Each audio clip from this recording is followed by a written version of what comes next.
नमस्कार बंधुओं, मैं विनोद पांडे शाश्वत सनातन संस्कृत में आप सभी का बहुत बहुत स्वागत करता हूं। आज जो ग्रंथ के बारे में बात करेंगे वो ग्रंथ है कल्याण का ये विशेषांक उपनिषद अंग।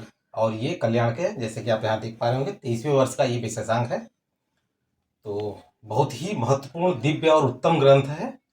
और इस ग्रंथ में कुल 54 उपनिषदों के बारे में बताया गया है, उनके बारे में चर्चा की गई है। तो चलिए इस ग्रंथ के बारे में एक अच्छी सी जानकारी ले लेते हैं।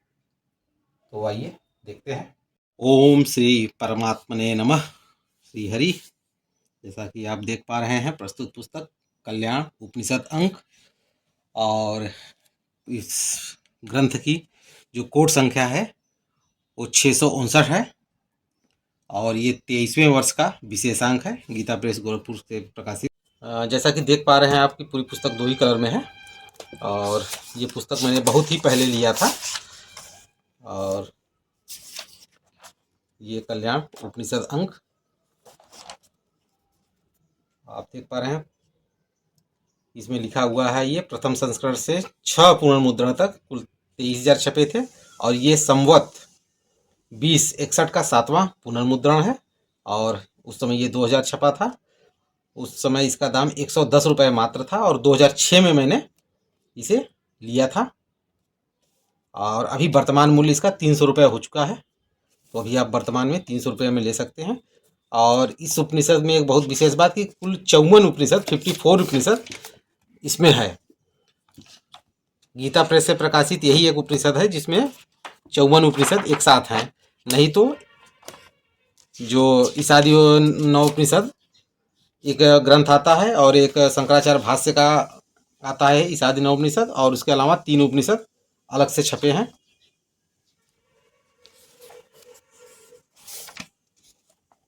तो चलिए पुस्तक के बारे में आपके बता दिया। पुस्तक में पृष्ठों की बात कर ली जाए तो कुल 776 कुल पृष्ठ हैं। काफ़ी मोटी पुस्तक है। और ये पुस्तक में जैसा कि आप देख पा रहे होंगे, यहाँ पे सुंदर सुंदर निबंध आलेख हैं। और यहाँ से शुरू हो जाता है ईशावास्योपनिषद, केनोपनिषद, कठोपनिषद, प्रश्नोपनिषद, मांडूकोपनिषद। इस तरह से काफ़ी उपनिषद इसमें दिए गए हैं और विस्तृत व्याख्या के साथ है। इस तरह से देखिए, यहाँ पे जैसे इधर भी है सीतोपनिषद, श्री राधिका उपनिषद, फिर राधोपनिषद, ब्रह्म बिंदु उपनिषद, ध्यान बिंदु उपनिषद, तेजो बिंदु उपनिषद, नाद बिंदु उपनिषद, अमृत नादोपनिषद, मुद्गलोपनिषद, सावित्रोपनिषद, सूर्योपनिषद, अच्छोपनिषद, चाक्षोपनिषद। ये चाक्षोपनिषद जिसको नेत्रों की आँख की कोई समस्या हो तो इस उपनिषद के पाठ से समस्याएं दूर होती हैं। तो इस तरह से कुल करके 54 यानी 54 उपनिषद है। और इसके अलावा भी बहुत अच्छे अच्छे इसमें लेख हैं। अंत में कविता दिया गया है और काफ़ी अच्छे इसमें चित्र हैं जो प्रकाशित हैं। यहाँ पे एक बार चित्रों को देख लिया जाए। एक चित्र यहाँ पे देखिए, ये कृष्ण भगवान क्या हैं,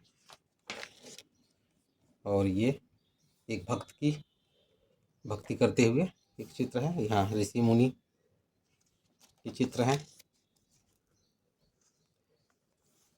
यहाँ पे यज्ञशाला में उषस्ती श्री रामचंद्र जानकी जी के साथ, सरस्वती माता, सच्चिदानंदमयी देवी, सच्चिदानंद नारायण, ये भगवान नारायण के चित्र।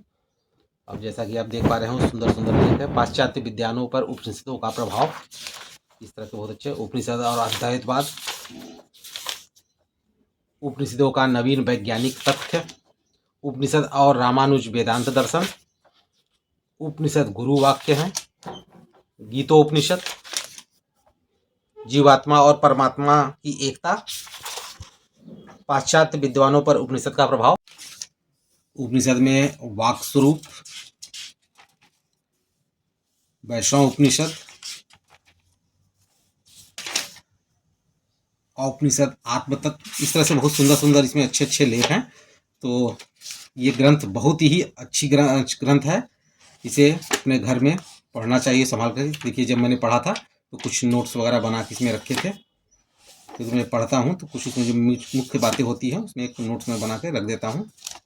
यहाँ से ये देखिए, छांदोग्य उपनिषद शांति पाठ प्रथम अध्याय ये शुरू होता है और ये सभी चीज़ें दी गई हैं।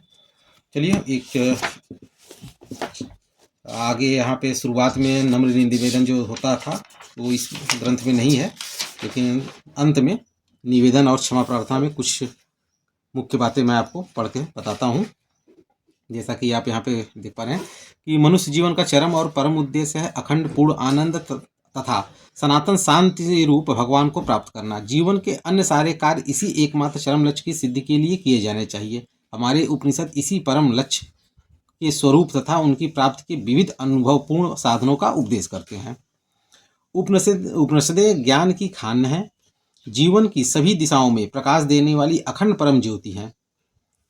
उपनिषदों में ज्ञान तत्व या ज्ञान के परम साध्य तत्व के स्वरूप का साक्षात्कार ही नहीं है, वहां तक पहुंचने के लिए विभिन्न रुच के अधिकारियों के अनुकूल विविध साधनों का भी वर्णन है और साथ ही मनुष्य को ऊंचे उठाने वाले तथा सदाचरण की महत्वपूर्ण उल्लेख है, जिसे जानकर प्रत्येक मनुष्य अपने को ऊंचा उठाने का प्रयत्न कर सकता है। यह भारतीयों की परम निधि है और किसी दिन इन्हीं के प्रकाश में विश्व के यथार्थ सुख शांति का प्रसार होगा। उपनिषद सैकड़ों हैं, उनमें 12 प्रधान मानी जाती हैं। इन 12 में ईश, केन, कट, प्रश्न, मुंडक, मांडुक्य, ऐतरेय, तैत्तिरीय और श्वेताश्वेतर इन 9 उपनिषदों को तो मूल पदच्छेद, अन्वय तथा व्याख्या सहित प्रकाशित किया जा रहा है। समय संकोच के शेष 3 छांदोग्य, बृहदारण्यक और कौशिकी ब्राह्मण पर व्याख्या नहीं लिखी जा सकी, अतएव उन तीनों का तथा 42 अन्य उपनिषदों का केवल हिंदी भाषांतर दिया गया है। यूं इस अंक में कुल 54 उपनिषद आ गए हैं। तो जैसा कि इसमें है कि अन्य उपनिषदों के सिर्फ अर्थ है, हिंदी अर्थ मूल नहीं है, तो भी बहुत सुंदर ग्रंथ। यहाँ पे जैसा कि आप देख पा रहे हैं उपलब्ध उपनिषद ग्रंथों की एक सूची दी गई है कि अभी तक कितने उपनिषद उपलब्ध हो चुके हैं। तो यहाँ पे 220 उपनिषदों की सूची यहाँ पे प्रकाशित की गई है और शुरुआत में कुछ मुख्य बातें एक दो मैं आपको और पढ़ के सुनाना चाहूँगा। जैसे कि यहाँ पे लिखा हुआ है, उपनिषद आध्यात्म विद्या अथवा ब्रह्म विद्या को कहते हैं। वेद का अंतिम भाग होने से इसे वेदांत भी कहा जाता है।